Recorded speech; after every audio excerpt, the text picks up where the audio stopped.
Assalamualaikum warahmatullahi wabarakatuh. Berjumpa lagi dalam kajian kitab Tarikhul Hawadis berkaitan dengan sirah Nabi Muhammad SAW. Nah, sirah Nabi Muhammad SAW, kita lanjutkan kajian tentang masa-masa awal Rasul, ya, masa-masa masih muda Rasulullah SAW. Pertemuan sebelumnya kita sudah sampai pada pembahasan Rasul berniaga ke Syam, kemudian bersama dengan Maisarah, yang nanti endingnya adalah kemudian Maisarah menceritakan kepribadian Rasul kepada Khadijah, yang kemudian Rasul menikah dengan Siti Khadijah. Pada kesempatan ini Abu Ya'la Maliki kemudian menceritakan sekilas tentang hal ehwal Rasul ketika itu sebelum jadi Nabi. Ahwaluhu qoblal bi'tsah. Perilaku Rasul sebelum diutus menjadi Nabi. Ya sekitar umur 25 sampai 40 kan.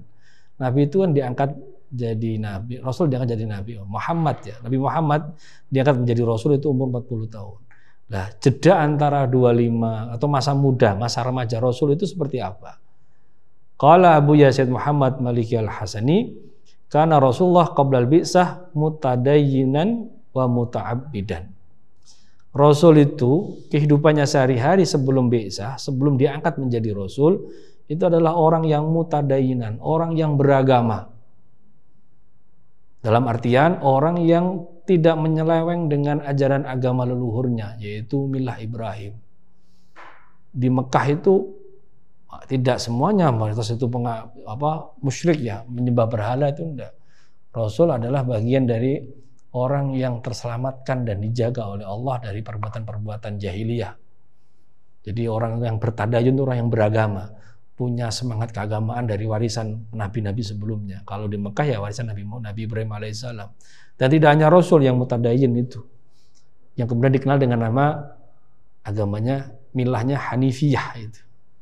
Hanifiyah. Maka Rasul jangan kata-kata al-Hanifiyah samhah itu diantaranya adalah ada orang-orang baik di masa jahiliyah.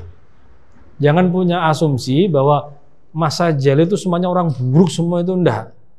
Masa jahiliyah itu juga ada orang-orang baik di sana. Jahiliyahnya itu karena mereka tidak mencampur adukan al-haq wal batil, tidak punya moralitas, dalam artian tidak punya kepedulian terhadap kebenaran, bermaksiat, khamr dan seterusnya. Jadi tadayun di sini diartikan bukan dalam artian beragama formal, ya, tetapi mereka-mereka yang masih memegang tradisi agama leluhur, yaitu milah Ibrahim. Apa itu? Tawaf. Rasul juga tawaf. Puasa di beberapa bulan yang memang disyariat puasa saat itu. Dan satu diantaranya adalah menghormati 4 bulan mulia. Itu menjadi bagian dari pegangan ajaran agama Hanifiyah tadi itu. Dan Rasul di dalamnya masuk itu. Di antara selain Rasul juga ada pamannya Siti Khadijah, namanya Waraqah bin Nufail. Meskipun nanti dalam riwayat dikatakan Waraqah berafiliasi, ya, menempelkan agamanya kepada Nasrani. Jadi itu. Wa muta'abbidan, dan juga ahli ibadah. Nah, bagaimana dan seperti apa ibadahnya Rasul sebelum bi'tsah? Ibadahnya Rasul sebelum ada syariat sholat. Kalau sekarang kita ngomong ibadah itu kan identik dengan sholat. Dalam riwayat dikatakan, riwayat Siti Aisyah dikatakan hubbiba ilaihil at-ta'abbud wa huwa al-khalwah. Rasul itu diberi oleh Allah anugerah rasa suka sekali dengan khalwah, menyendiri, bitafakkur. Jadi dulu itu tafakkur itu ibadah. Kalau sekarang enggak tahu tafakkur itu masuk kategori ibadah atau tidak. Maka mungkin jangan kaget kalau ada riwayat fikru sa'atin khairun min ibadati min alfi ibadatin, itu mungkin ya diantaranya ada di sini. Di Quran tafakkaruna fi khalqillah. Jadi tafakkur itu bagian dari ibadah. Dan ibadahnya Rasul sebelum ibadahnya Nabi Muhammad sebelum diutus jadi Rasul sebelum 40 tahun ada dengan at-tafakkur. Prakteknya at-tahannus, al-khalwah, menyendiri. Maka jangan heran Rasul dapat wahyu pertama itu ketika di Gua Hira, ketika bertahanus. Karena itu bagian menjadi amal ibadahnya saat itu. Ibadahnya orang-orang Hanifiyah itu ya tafakkur, ibadah, puasa, kemudian kalau musim-musim bulan mulia dia menjalankan apapun yang dijalankan oleh syariat saat itu. Kalau musim haji dia tawaf, tapi tanpa menyembah berhala, sekedar memutari Ka'bah 7 kali, selesai sudah. Kalau orang-orang jahiliyah, orang musyrik itu setelah tawaf 7 kali, dia kemudian mencari berhala yang dia maksudkan untuk beribadah di depannya. Kalau Rasul itu enggak, hanya tawaf 7 kali selesai sudah. Karena itu syariatnya Nabi Ibrahim alaihissalam. Itu diantaranya. Ya baghadul asnam wa yakrahul haram. Rasul itu membenci berhala dan juga membenci barang-barang haram saat itu. Rasul dijauhkan oleh Allah, dijaga oleh Allah, tidak berbuat maksiat dan kenakalan sebagaimana perilaku-perilaku jahiliyah. Apa itu berfoya-foya, kemudian orang bilang sekarang yang mendem-mendem itu khamar dan seterusnya. Rasul dikasih anugerah oleh Allah untuk terjaga seperti itu. Maka oleh sebagian ulama dikatakan bahwa ismatul anbiya itu muttafaq ba'dal bi'tsah. Semua nabi dikatakan maksum itu setelah diangkat menjadi nabi. Itu ada kecuali Rasul. Rasul itu ismahnya, maksumnya itu sebelum jadi nabi sudah dimaksum oleh Allah, sudah dijaga oleh Allah. Itu bedanya. Jadi kalau intinya gini, ulama bersepakat bahwa qulul anbiya ya minal ma'sumin ba'da bi'sati, setelah dia diangkat. Wa amma qablah, ataupun kalaupun sebelum dia angkat, jawazu birtikabil ma'asi, itu punya potensi untuk berbuat maksiat. Tetapi dalam kasus ini Imam Qadhi Iyad ya, dalam kitab Asy-Syifa-nya itu mengatakan bahwa Rasul sudah terbukti dijaga oleh Allah, diismah oleh Allah sejak beliau masih dalam kandungan, sejak beliau dilahirkan sampai beliau diangkat jadi nabi secara resmi umur 40 tahun itu sendiri. Wa kana yashtaghilu bira'il ghanam. Nabi menyibukkan dirinya saat masih muda dengan menggembala kambing. Penggembala itu profesinya para nabi. Karena Nabi mengatakan, "Ma ba'atsallahu nabiyyan illa ra'yal ghanam." Tidaklah Allah mengutus seorang nabi kecuali dia menggembala kambing. Kalau kita ambil cerita kisah para nabi-nabi, hampir tidak ada satupun nabi yang tidak punya profesi pernah menggembala kambing. Terutama nabi-nabi yang ulul azmi. Nabi Musa penggembala kambing. Masih ingat cerita Nabi Musa kemudian nikah dengan putrinya Nabi Syuaib, ya soal penggembala kambing. Nabi Isa alaihissalam jelas penggembala kambing. Bahkan orang Nasrani itu menisbatkan dirinya sebagai kambing ya. Orang yang non Nasrani dikatakan sebagai domba-domba yang tersesat. Nah, karena memang konteksnya menggembala kambing.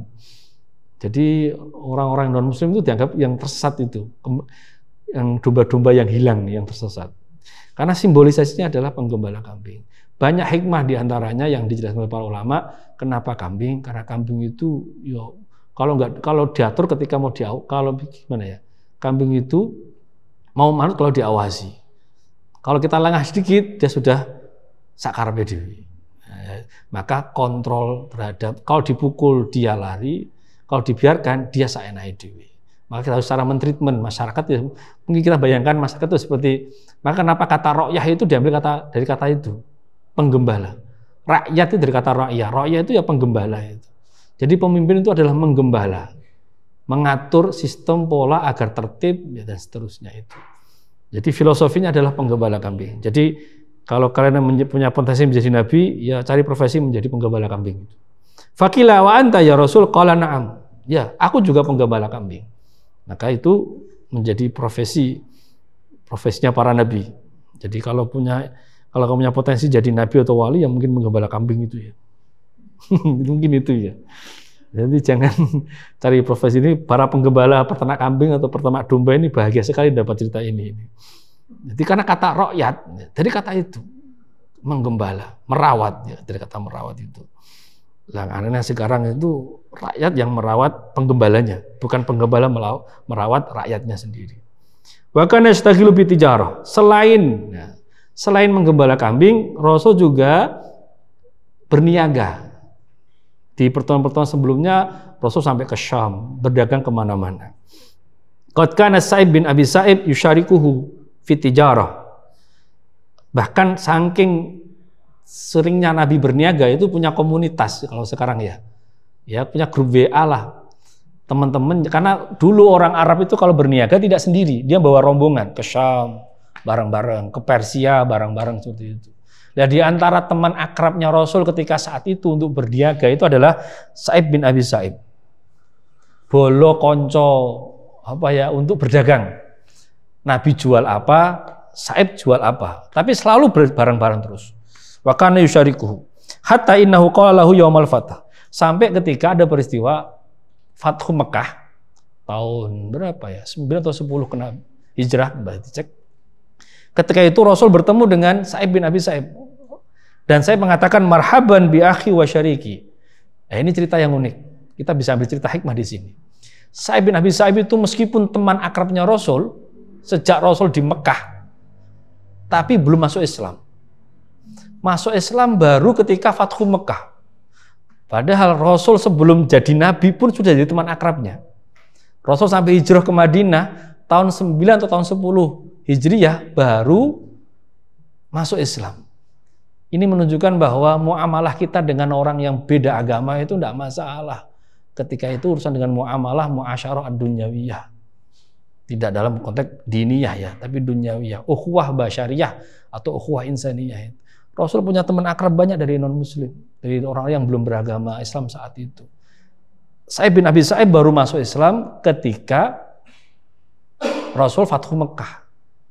Bahkan ketika saat itu Rasul masih ingat dalam riwayat saya lupa itu dikatakan ketika Sa'ib bin Abi Sa'ib masuk Islam, berikrar masuk Islam di hadapan Rasul ketika Fathu Mekah, Rasul mengatakan, kamu teman akrabku, maka perilakumu yang baik yang ada di masa jahiliyah kamu harus pertahankan dan tingkatkan menjadi lebih baik ketika kamu jadi orang muslim. Ini bisa memberikan pelajaran kepada kita bahwa untuk menjadi orang baik itu tidak harus menjadi orang muslim. Tetapi menjadi orang muslim itu harus baik karena tidak pernah kita diajarkan menjadi orang buruk dalam keislaman kita. Jadi kalau ketemu orang baik dimanapun, biarkan itu kebaikan terjadi. Tapi kalau kita menjadi orang muslim, karena muslim itu mengajarkan kebaikan, kok ada orang Islam nggak berbuat baik, itu ya setelannya yang bermasalah, itu bukan Islamnya yang bermasalah. Settingan dirinya sebagai muslim yang bermasalah, bukan Islamnya yang bermasalah. Wa kana la yudari wa la yumari. Bahkan Sa'ib bin Abi Sa'ib mengatakan, memberikan persaksian kepada Rasul bahwa Rasul itu kalau dagang tidak pernah menipu, wala yumari, dan tidak pernah berdebat. Ya kalau nggak suka tawar menawar yang berlebihan itu loh. Ya harganya 5.000, tawarnya sampai 1.000, itu kan parah itu. Rasul itu nggak suka seperti itu. Wala yudari. Ini yudari itu artinya adalah bermulut manis untuk nipu orang, maka nggak boleh. Jadi wala yudari wala yumari. Wa qama ala tijarati Khadijah wa safara li ajli dzalik ila Syam. Dan di antara perniagaan yang dibawa oleh Rasul saat itu adalah perniagaan yang ada dari barang-barang jualannya oleh Siti Khadijah. Wa raja'a bi arbahin wa firah lam takun fil husban. Bahkan ketika perniagaannya Siti Khadijah kok dibawa Rasul berniaga, sudah pasti akan menguntungkan banyak keuntungan yang tidak bisa dihitung. Jadi maka kemudian Khadijah suka sekali ketika perniagaannya itu dibawa oleh Rasul dan dijual ke luar kota Mekah saat itu. Itu yang mungkin bisa disampaikan, ya semoga bisa memberikan wawasan baru kita terhadap kehidupan Rasul sebelum diangkat menjadi Nabi. Allah a'lam bishawab. Assalamualaikum warahmatullahi wabarakatuh.